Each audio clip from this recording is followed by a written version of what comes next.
আফগানিস্তানের সঙ্গে চরম উত্তেজনার মধ্যেই নতুন করে তীব্র পরিস্থিতি তৈরি হয়েছে পাকিস্তান আফগান সীমান্তে। পাকিস্তানের নিরাপত্তা বাহিনীর দাবি, সীমান্ত দিয়ে প্রবেশের চেষ্টাকালে ৩০ জনেরও বেশি অনুপ্রবেশকারীকে হত্যা করা হয়েছে। রাষ্ট্রায়ত্ত গণমাধ্যম ডন জানায়, এই ঘটনা ঘটেছে দেশটির উত্তর পশ্চিমাঞ্চলীয় খাইবার পাখতুনখোয়া প্রদেশের মোহমান জেলায়। গোয়েন্দা সূত্রে জানা যায়, বাহাদুর কালাইয়ের পার্বত্য খোর এলাকায় সশস্ত্র এক বড় দল পাকিস্তানে প্রবেশের চেষ্টা করছিল। তখনই নিরাপত্তা বাহিনী দ্রুত এলাকা ঘিরে ফেলে এবং চালায় ব্যাপক অভিযান।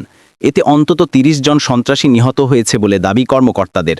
অন্যদিকে আফগান পক্ষ থেকে এ ঘটনার বিষয়ে এখনও কোনো আনুষ্ঠানিক মন্তব্য পাওয়া যায়নি। দুই দেশের সম্পর্ক যখন সীমান্তে ক্রমেই উত্তপ্ত হয়ে উঠছে, তখনই এই নতুন সংঘর্ষ আরও উদ্বেগ বাড়িয়েছে। এটাই ছিল আজকের বিশেষ প্রতিবেদন, এসআরআই টেলিভিশন ইন্টারন্যাশনাল নিউজ।